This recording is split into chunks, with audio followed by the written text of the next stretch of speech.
तो हेलो बच्चों, आप लोग कैसे हैं। मैं आपका सिंह सर और मेरा यूट्यूब चैनल सिंह क्लासेस में आपका स्वागत है। आज हम क्लास 12 का बायोलॉजी लेकर आए हैं और बायोलॉजी के अंतर्गत हम पढ़ रहे हैं।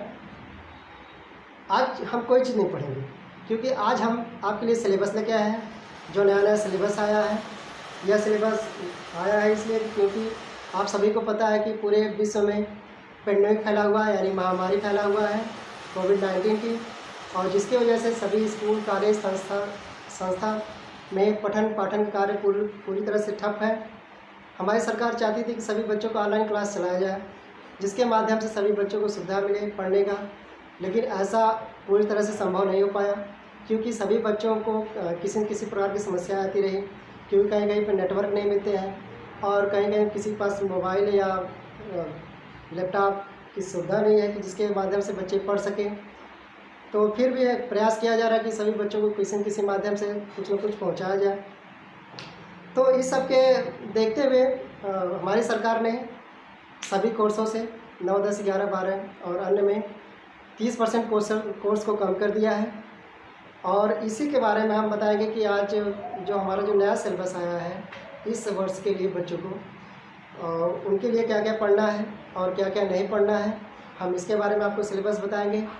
और देखिए, यह जो सिलेबस आया है ये उन बच्चों का लिए आया है जो इस बार क्लास 12 का यानी कक्षा 12 का बोर्ड एग्ज़ाम देंगे और उन्हीं के आधार पे है। बाकी वे बच्चे अपना पढ़ते रहेंगे जो कंपटीशन की तैयारी कर रहे हैं, जो अदर कंपटीशन और अन्य चीज़ पे लगे हुए हैं, उनके लिए कोई कटौती नहीं किया गया है।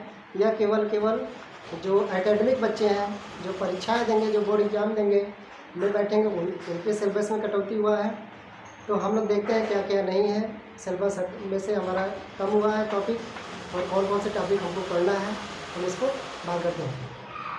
तो देखिए, ये जो मेरा चैनल है पुराना है, करीब 2-3 महीने पहले का है, और मैं काफ़ी चीज़ें पढ़ा चुका हूँ, जैसे जीवों में जनन, पुष्पी पौधों में लैंगिक जनन और मानव जनन। इस समय मैं पढ़ा रहा था, हमारे टॉपिक चल रहे थे और बेहतर तरीके से आपको मैं मैटर प्रोवाइड कर रहा था ताकि आपको अच्छी तरह से पता समझ में आ सके कोर्स, और इसके आधार पे आप तैयारी कर सकें। तो हम देखते हैं हमारा क्या क्या टॉपिक है। तो पूरे सिलेबस जो हमारा बायोलॉजी का है 5 यूनिट बटा हुआ है, यूनिट 1, 2, 3, 4 और 5। तो 5 यूनिट है। आज भी हमारे पास 5 यूनिट पढ़ने हैं, लेकिन इसमें से कौन कौन से टॉपिक हटाया गया है इसके बारे में हम देखते हैं, और कौन कौन सा टॉपिक हमें पढ़ना है इसके बारे में हम देखते हैं। तो सबसे पहला टॉपिक हमारा यूनिट था जीवों में जनन, यानी रिप्रोडक्शन इन ऑर्गेनिज्म। तो इस चैप्टर में देखिए जो यूनिट है, इकाई है, इसमें हम मुख्य रूप से रिप्रोडक्शन के बारे में पढ़ेंगे, जनन के बारे में, क्योंकि जनन के द्वारा ही हम अपने सभी जीव जनन के द्वारा ही अपने जैसे संतान पर उत्पन्न करते हैं, जिसकी वजह से प्रकृति में उनकी उपस्थिति बनी रहती है।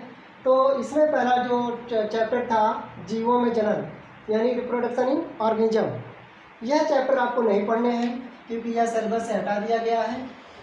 ठीक, इसको नहीं पढ़ने आपने। जो बच्चे पढ़ चुके हैं कोई बात नहीं है, बेटर है। नहीं पढ़ चुके वो भी अच्छी बात है, क्योंकि इसको ये बोर्ड के एग्जाम में इसमें क्वेश्चन नहीं पूछे जाएंगे।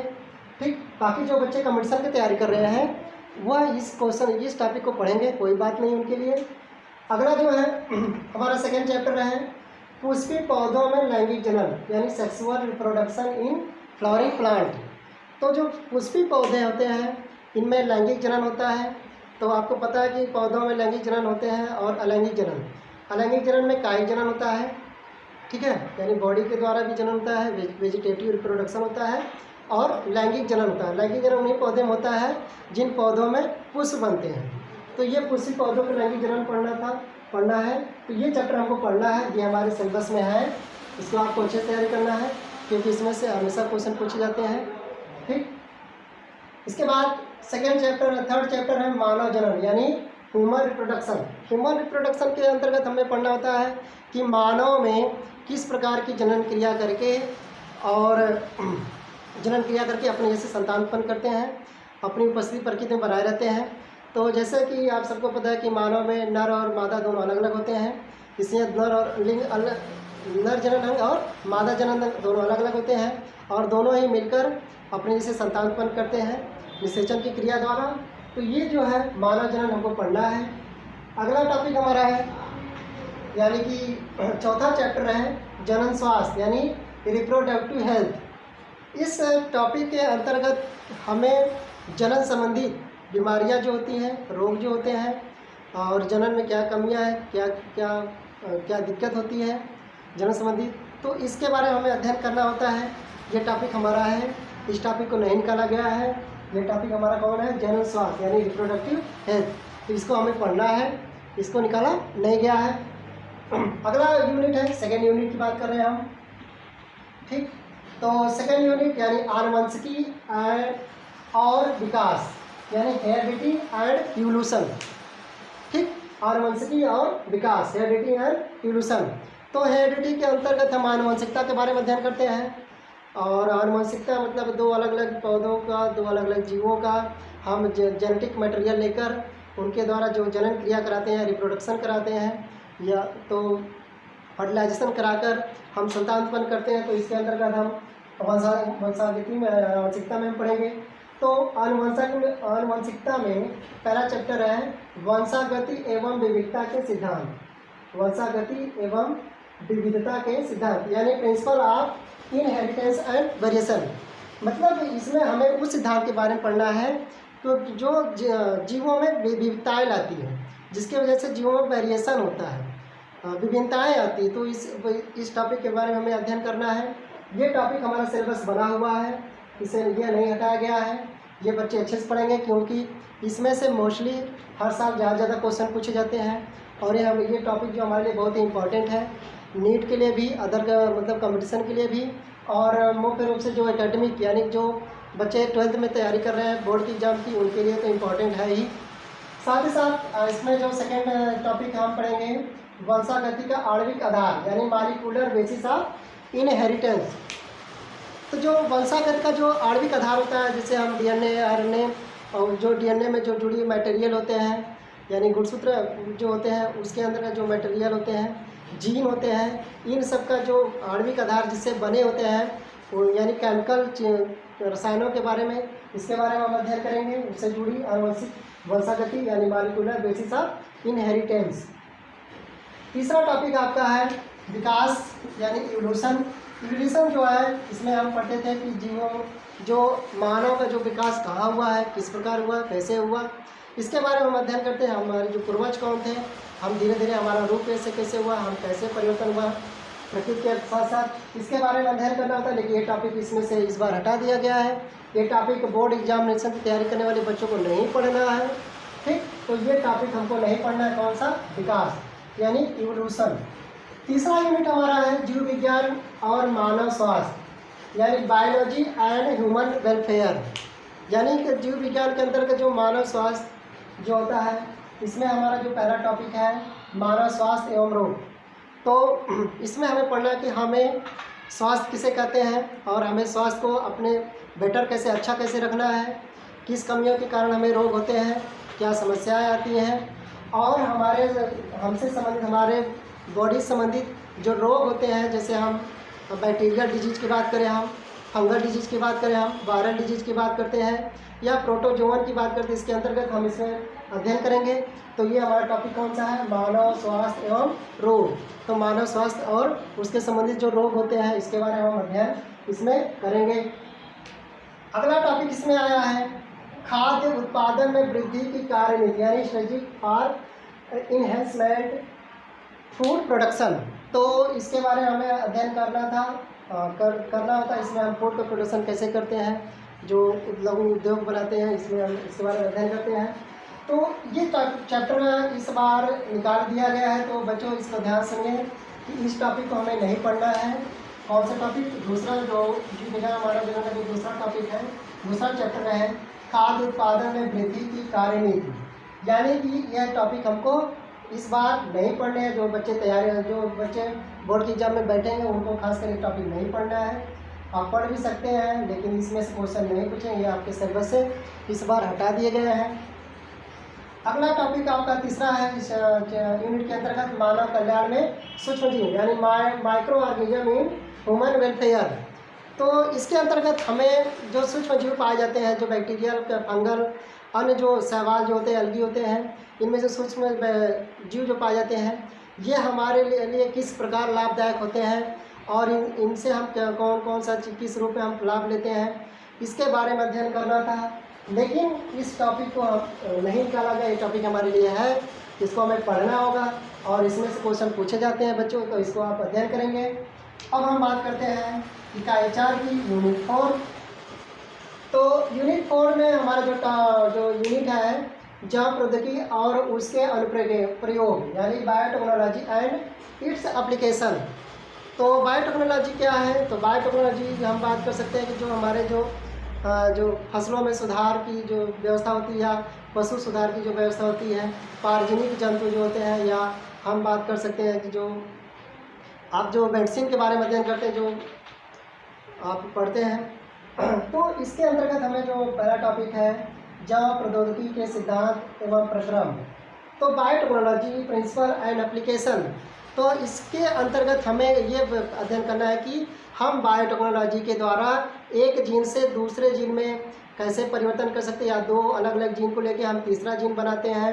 तो इसके बारे में हमें अध्ययन करना, और उस जीन के द्वारा हम एक नए प्रकार के फसल या हम जीव तैयार करते हैं या जंतु तैयार करते हैं, जानवर। तो इसके बारे में हमें अध्ययन करना है, इसके प्रक्रम के बारे में, एप्लीकेशन के बारे में, सिद्धांत के बारे में अध्ययन करना है। साथ ही साथ इसमें दूसरा चैप्टर जो पढ़ेंगे हम, जैव प्रौद्योगिकी एवं उसके अनुप्रयोग, यानी बायोटेक्नोलॉजी एंड इस एप्लीकेशन। अब हम जो सिद्धांत बनाते हैं, जो हम प्रयोग करते हैं, जो हमें रिजल्ट मिलता है, अब इसके अंतर्गत उसका हम प्रयोग करेंगे, उसे हम उसके बारे में हम एप्लीकेट करेंगे, हम उससे रिजल्ट प्राप्त करेंगे, कैसा प्राप्त होता है, कैसा होता है ये, उसके हम इस बारे में अध्ययन करेंगे। 5वां यूनिट हमारा है 5 इकाई 5, इसमें पारिस्थितिकी एवं पर्यावरण, यानी हम इसमें इकोलॉजी एंड इन्वायरमेंटल के बारे में अध्ययन करते थे, मानिए कि वातावरण से संबंधित ज्ञान के बारे में अध्ययन करना था और अध्ययन करना है, खाने हैं, और इसे हम जुड़े रहेंगे। और इस यूनिट में जो पहला टॉपिक है, जीव तथा समष्टियाँ, यानी ऑर्गेनिज्म एंड पॉपुलेशन।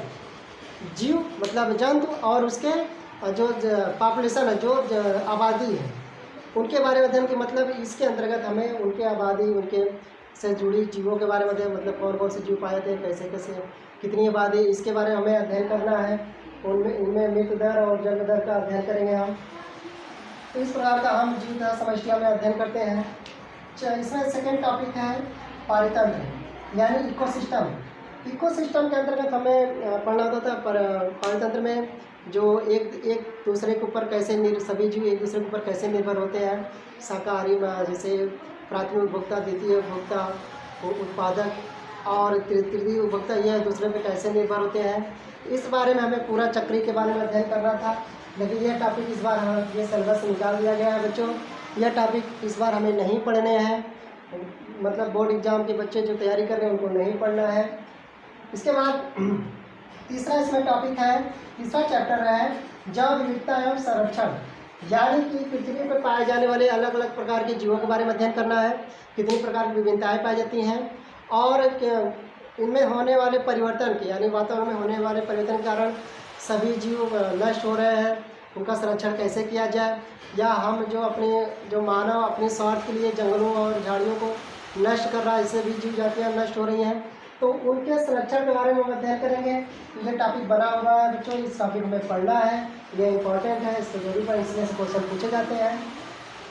इसके बाद चौथा टॉपिक है हमारा पर्यावरण एवं मुद्दे, यानी इन्वायरमेंटल इशूज़।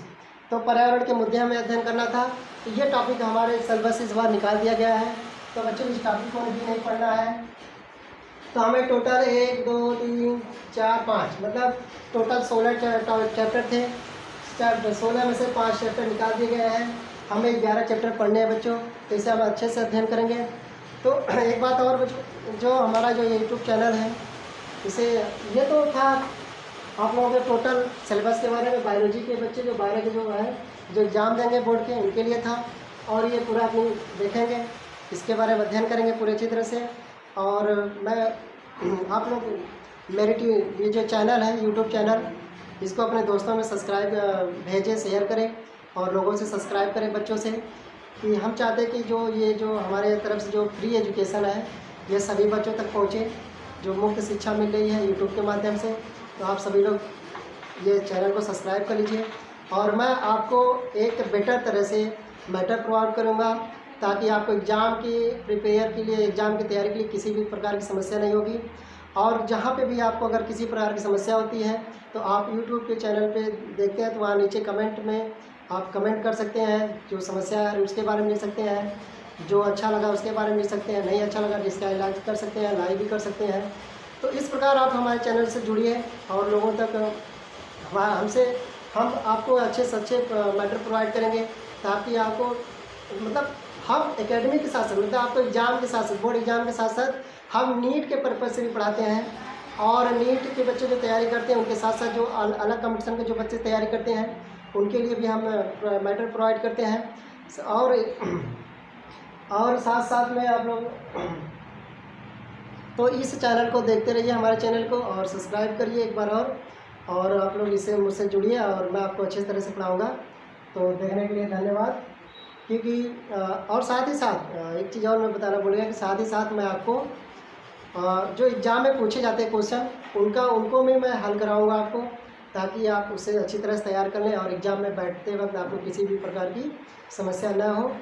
तो क्योंकि मुझे लगभग इस फील्ड में यानी कि पढ़ाने के फील्ड में लगभग 10 साल का अनुभव हो चुका है बच्चों, 10 साल से पढ़ा रहा हूँ और पूरे अनुभव कर दूँगा आपको, पूरे अच्छे से मैटर प्रोवाइड करूँगा। तो आप लोग जुड़िए और इसके लिए धन्यवाद।